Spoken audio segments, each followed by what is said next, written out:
Vamos à análise com o Carmo Afonso e Eduardo Pereira Correia. Boa noite aos dois, obrigada por estarem connosco. Eduardo, o Almirante ainda não é oficialmente candidato, mas já é o mais atacado. É verdade. Começa a ser chamado a esta campanha que está a começar muito cedo. Eu vinha a comentar com a Carmo como é que políticos experientes, como por exemplo Marcos Mendes, não compreende o quão prematuro é nós começarmos a falar de presidenciais um ano antes. Sobretudo por várias razões, e seria aqui importante falarmos. Desde logo, o facto de já estarmos à espera de um desgaste prematuro. Isto é, alguém que vai estar um ano com os microfones à frente a ter que responder a tudo, ou os candidatos se vão esconder em algum lugar, ou então vai haver um desgaste desde logo. Depois, o facto de perder tempo, isto é, que novos candidatos dão tempo aos opositores para se organizarem, para se prepararem. Portanto, eu acho que o Almirante, quanto mais tarde entrar na campanha, obviamente, melhor, tem mais tempo para se organizar, ao contrário do que faz Marcos Mendes.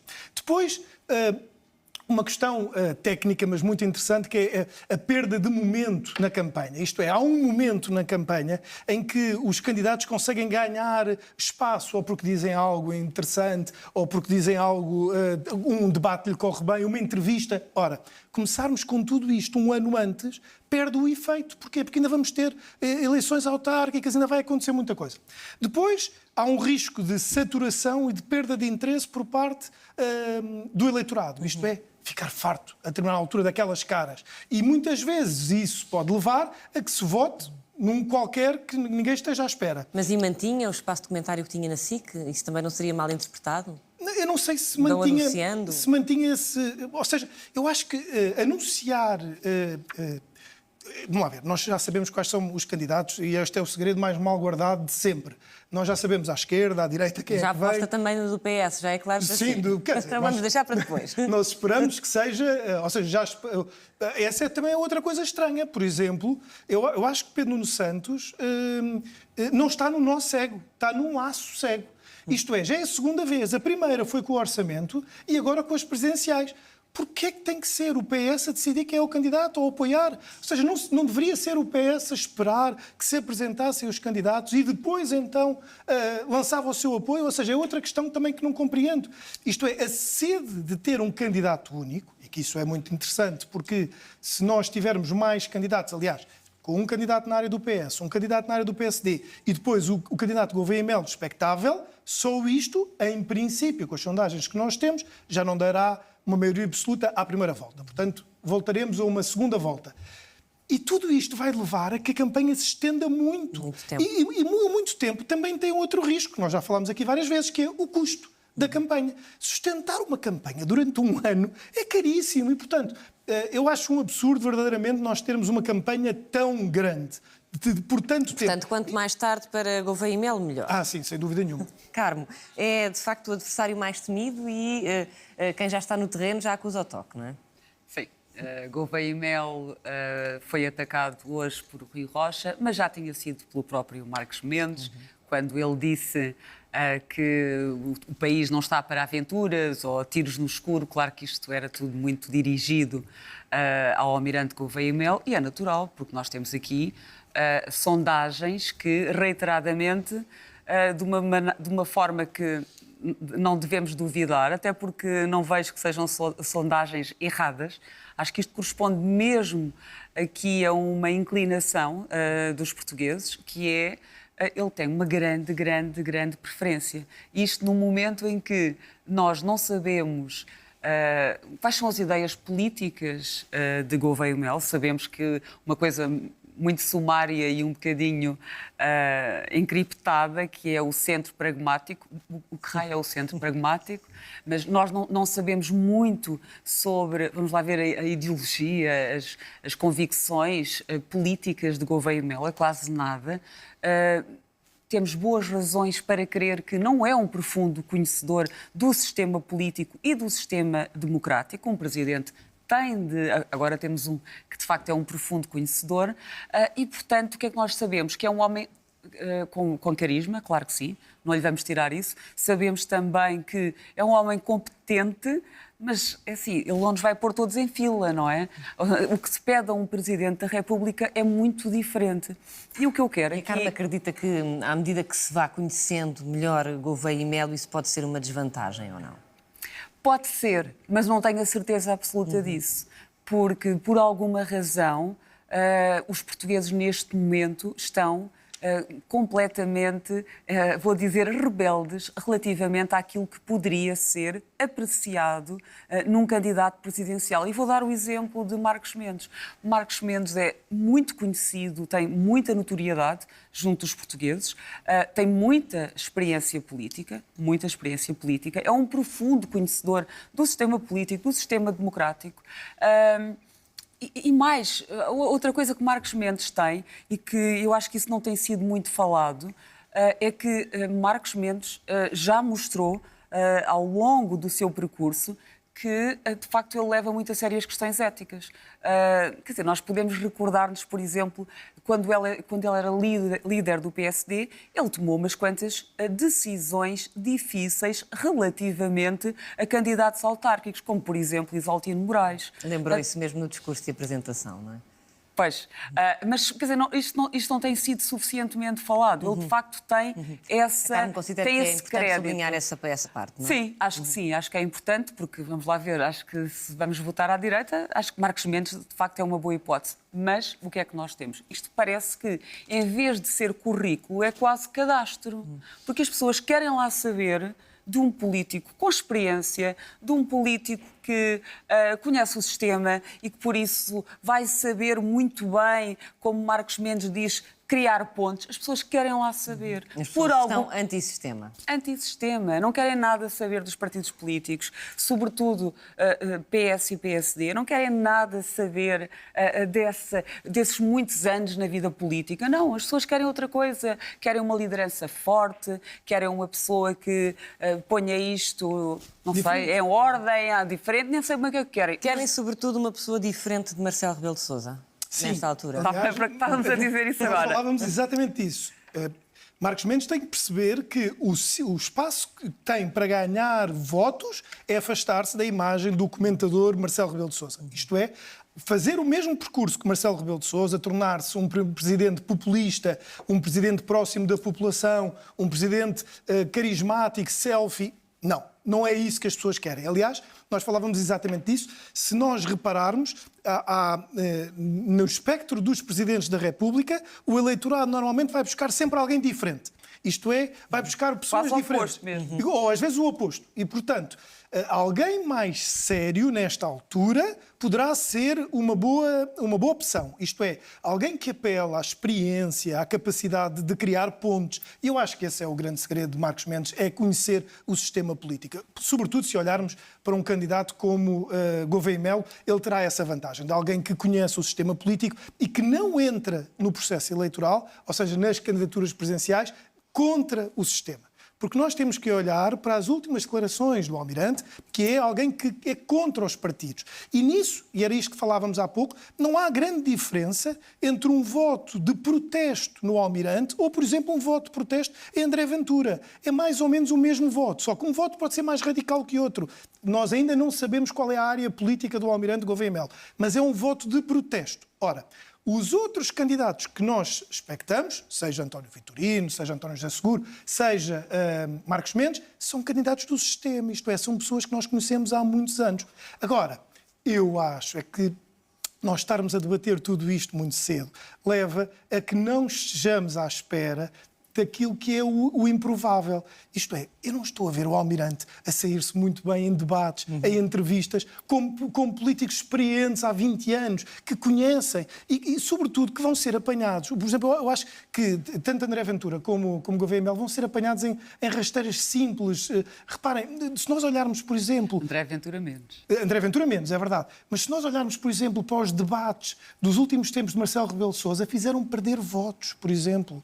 Ou seja, passaram uma imagem de alguém que não estaria preparado. E Marcelo Rebelo de Sousa já tinha ganho à primeira volta em todas as sondagens. Portanto, se nós agora colocarmos isto com uma pulverização de votos em 3 ou 4 candidatos, bom, então temos aqui espaço para uma luta muito grande. E depois isto vai ter um mediatismo enorme, porque vão ser todas as televisões a querer fazer debates, a querer fazer entrevistas, a querer... Os debates têm tido muito boa audiência. Exatamente.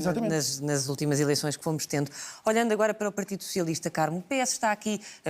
Enfim, mais apostado aparentemente a direção em António Vitorino, temos também António José Seguro, mas não está a perder uma oportunidade de arranjar um candidato que consiga unir a esquerda e eventualmente derrotar um candidato do centro-direita?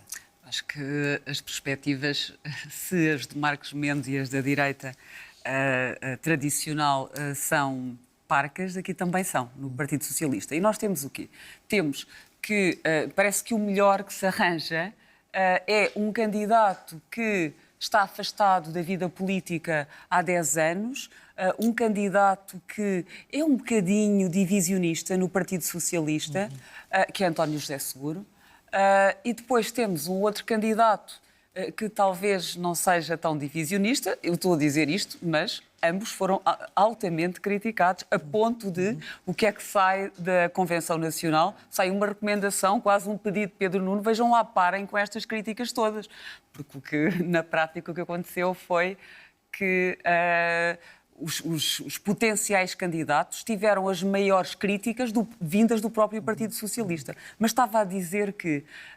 e temos António José Vitorino, quer dizer, que saiu da vida política, foi ministro há quanto tempo? Há 20 anos. Claro que ele mantém alguma presença e nós sabemos que ele está a liderar uma instituição, mas não tem voz são pública. candidaturas sem carisma, na tua opinião, Carlos?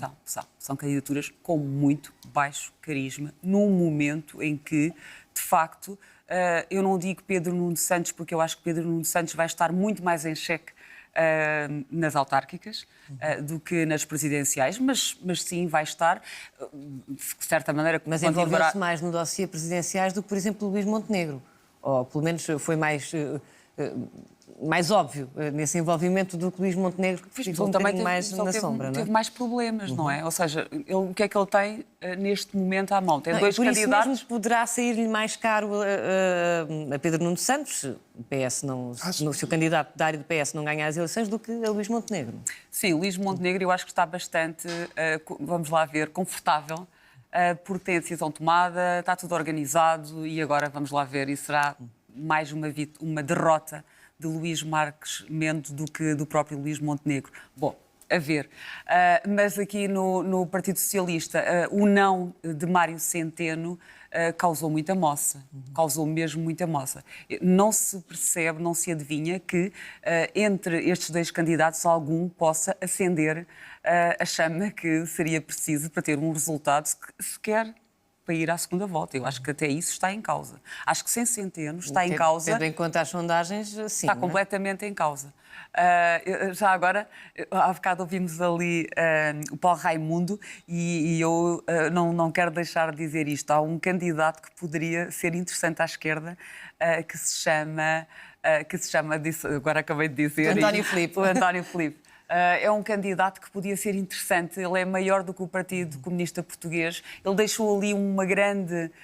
ele construiu uma sólida imagem ao longo de muitos anos de uma vida política, mas, por exemplo, o dia em que ele foi Presidente da Assembleia da República foi um dia especialmente aplaudido. Ele é um homem que sabe viver nas instituições e era interessante que o Partido Comunista Português lançasse e tomasse essa decisão. Bom, que ele também tivesse esse projeto, obviamente. É uma decisão sempre pessoal. Será um problema para Pedro Nuno Santos as presidenciais? Continuará a ser, aliás. Já está a ser, continuará a ser. Sim, era este exemplo que eu dava, é um laço. Ou seja, ele está a entrar num novelo de problemas que não lhe competiam. E isto tem tudo a ver com um princípio simples, é que Pedro Nuno Santos é órfão ainda da liderança de António Costa. António Costa é um político marcante nos últimos 10 anos. Ele sai do governo de António Costa em perda, isto é, sem conseguir ocupar o seu espaço. De repente é obrigado quase a ter que disputar o partido com José Luís Carneiro, e a verdade é que nós olhamos ainda hoje para o PS e o PS está muito vazio de nomes, vazio de quadros, isto é, temos poucas pessoas a dar a cara pelo partido. Está tudo ainda à espera de ver se Pedro Nuno Santos vinga ou não. E aonde? sobretudo nas eleições internamente, nas eleições autárquicas e nas eleições presidenciais. Isto vai ser a prova de fogo para Pedro Nuno Santos.